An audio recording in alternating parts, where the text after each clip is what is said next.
திருச்சிற்றம்பலம் மழுவும் மானாடவோம் அரவம் தோளாடவோம்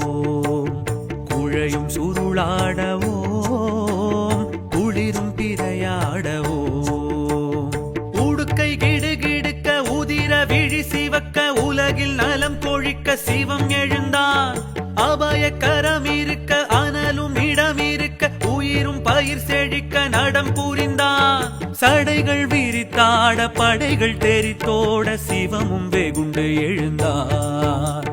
விடமும் கழுத்தாட விடையும் எதிர்த்தோன்ற பதமும் அளந்து சுழன்றார் ஹர ஹர சிவ சிவ